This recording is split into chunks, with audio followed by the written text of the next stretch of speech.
on Sports Saturday. It's homecoming in Tuscaloosa. The top-ranked Tide get a breather against Western Carolina. Right, Coach? Well, I obviously don't have the answer to the question. Ouch! All right. We get you ready for the Iron Bowl next week. Will the Tigers have any bite left for Bama? Plus, the SEC East gets loose on Rocky Top. Would Mizzou roll down the mountain on the way to Atlanta? We've got the highlights. So get up. We've got record setters, record breakers. We're lighting up the night. Don't cry. It's Sports Saturday, and it starts right now. From the campus of the University of Alabama, live sports from Alabama's sports team. This is WVUA Sports. Well, it was another homecoming at Alabama and another victory for the Crimson Tide, their 13th consecutive homecoming win. And this was a nice moment for Michael Niswander, a senior from Hoover. He gets into the end zone in his final homecoming game, so that's big time for him. And welcome in, everybody, to Sports Saturday. I'm BJ Millican along with Jen Chapman. I just stole your name. You did. I'm Jen Chapman. It was one final chance for Alabama to tune up before next week's Iron Bowl, but a little closer than they wanted early on. In fact, Western Carolina became the first team to score on the Tide on their opening possession at home this entire season. But Bama would settle down. Blake Sims found Cam Sims, the true freshman, with the 4-yard touchdown catch. Yep, moving ahead now, though, to the second quarter. Derrick Henry, he says, I don't like this game being so close. He provides a little breathing room. Burst there with 10 yards there, 92 yards on the ground for Henry tonight. 23 more coming up right here. Derrick Henry is a load, and it is hard to tackle him, especially if you play for Western Carolina. Bama picks up their 10th win of the year. 48-14 is your final. Nick Saban asked after the game how he kept his team focused this week. Well, I obviously don't have the answer to the question, so it's more difficult than what I could figure out, because, you know, we were flat as a pancake when we went out there today, so I didn't do a very good job. I didn't look at this game as if they really tried to keep focus. They really tried to keep the momentum of what we've been doing going. But, you know, when we went out there for pregame warm-up today, I was really sort of surprised that we didn't have a little more energy and a little more juice than we did. And, you know, we sort of had to play our way into it. Important numbers to note from today. Bear Bryant had 5 straight seasons with 10 wins. Nick Saban now has 7 with the Tide. Although limited today, Amari Cooper still was able to tie career reception total for Alabama's history. Derrick Henry, Blake Sims, and Chris Black, top offensive performers today. For more post-game coverage and an update on some key Alabama injuries, here's Gary Harris and TiderInsider.com's Rodney Orr. Guys? Thank you. Alabama does win it over Western Carolina 48-14 in this tune-up before next week's Iron Bowl here at Bryant-Denny Stadium. Rodney Orr, Alabama did a lot of good things, had some mistakes. Early on, didn't look too sharp. Nick Saban said they lacked energy, but the big thing was a lot of players got banged around in this game, but post-game, the injury report really wasn't that bad, and that's good news. Yeah, you know, again, the big thing was Amari Cooper went out early. It's just a bruised knee. He could have come back in the game. Cam Robinson and Ashawn Robinson both banged up a little bit with ankles. They should be okay, according to Coach Saban. Ardarius Stewart and Brian Vogel are two guys that may be a little more limited and maybe questionable for next week with stretched knee ligaments. But other than that, it sounded pretty good. You know, T.J. Yeldon did not play. DeAndre White did not play, but both of those guys just rested, so they'll be ready next week. Denzel DeFall did not play as well. But after a slow start, Alabama got rolling over 600 yards of offense. They held Western Carolina to a little over 200. A lot of young players got to play. A lot of running backs, a lot of receivers on offense making plays. Yeah, I think, you know, we got to see Tyron Jones and Alty Tenpenny, two young running backs, the potential they have. You know, Alty had 66 yards on 11 carries. Tyron had 75 on 11. So both of those guys certainly got that lend some depth right now and project as really good players down the road. Real quickly, as I said, next week it's the Iron Bowl. Just a 15-second look ahead. It's for all the marbles for Alabama. I'll say this, Gary. Certainly Alabama should not lack for motivation based on what happened at the end of last year and what they have, you know, in front of them, the opportunities that a win that in that game would mean and give them. And so, again, I think, you know, you're going to find an Alabama team that I believe will be ready to play. That's next Saturday night. For tonight, it's Alabama over Western Carolina, 48-14. For Rodney Orr, I'm Gary Harris. Back to the studio. Thanks, guys. More Sports Saturday is coming up next. That's right, including a look around the SEC. How's the SEC East looking as we near the home stretch? Alabama can wrap up their end of the deal next week in a game that has been circled for nearly 365 days. It's officially Iron Bowl week. Everybody get fired up. Hear from the players coming up when Sports Saturday returns. Hey, we're back with our player of the day. Hey, remember last week when Melvin Gordon of Wisconsin broke the 15-year-old all-time single-game rushing yardage record? You remember that, Jen? I remember. Guess what?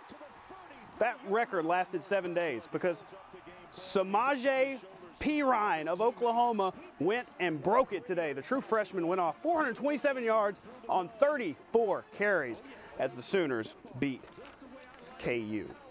Alabama, Western Carolina only combined for 267 yards on the ground themselves. So that's a pretty amazing day for that guy.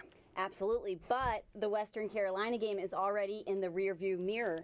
That was pretty evident in the locker room after the game today. We are officially in Iron Bowl week. Yeah. The Auburn Tigers come to Bryant-Denny next Saturday night, and after the Tide put away the Catamounts, it's obvious the players were ready to talk about the Tigers down in Lee County. It's big. I'm from Prattville, so that's always the biggest game, of the year. And Auburn, they're a good team. They're playing good football right now. And so we got to be focused and we got to play our best game. We want to beat those guys. Oh, yeah, you got to come out and just focus on them. Watch film, play your keys, and if you don't come out with the right mindset, you'll get beat. So we got to have the right mindset throughout the whole week. I mean, it's a big game for us, and definitely looking forward to playing those guys. I mean, we have a little chip on our shoulder against them, but definitely ready to face them when their time comes. We don't look at last year's game. We know Auburn's got a great team this year, and we know we have to do everything that we have to do to win, and the coaches are going to get as prepared as they can this week, and go out there Saturday, have a great game. Setting up to be a fun week. Here's a look at the last 3 meetings here at Bryant-Denny Stadium. 2 blowouts and a classic Auburn comeback. The game will be at night at 6:45 kickoff. We'll have coverage all week long, of course, here on WVUA. I'm definitely looking forward to it. It's going to be my first experience here. It's going to be fun for sure. I can promise you that. The best part is Alabama wins. They win the West. The other half of the Iron Bowl hosting Sanford tonight. Former Tiger great Pat Sullivan coaching the Bulldogs from the box. He had to love this. Watch, Jen. Michael Eubank finds Tony Philbott. 7-yard touchdown pass. Sanford on top. Rough 'em is what they say, but it wouldn't last. Tigers strike back. Nick Marshall finds Corey Grant. He's a speedy little guy. He's in the end zone. Auburn pulls away 31-7.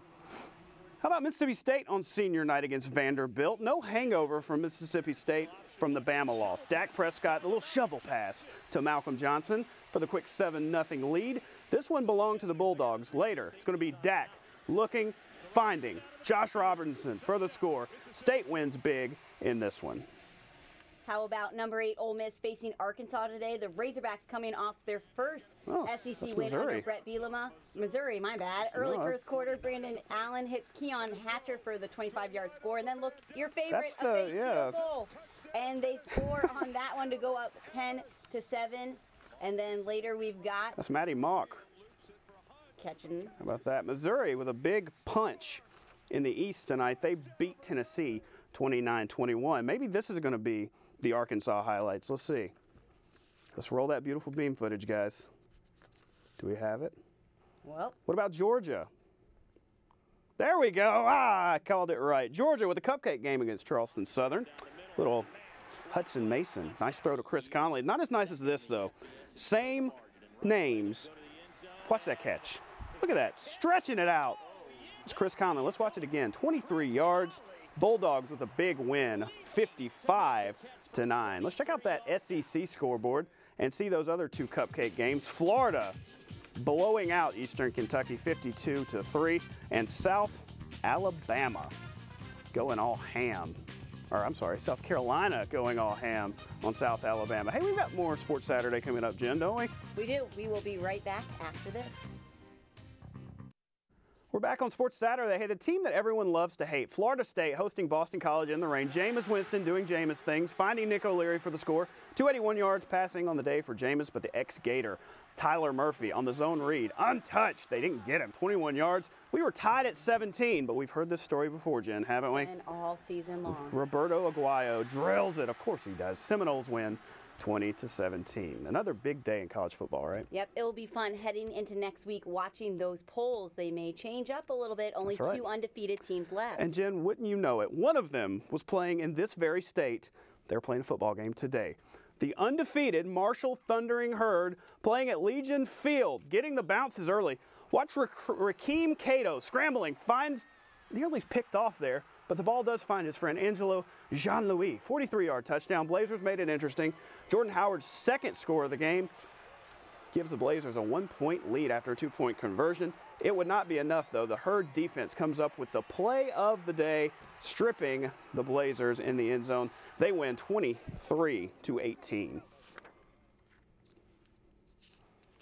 The 91st Annual Turkey Day Classic, Stillman and Alabama State. Stillman down 7-0. Josh Strawn hits Dondre Purnell for the score.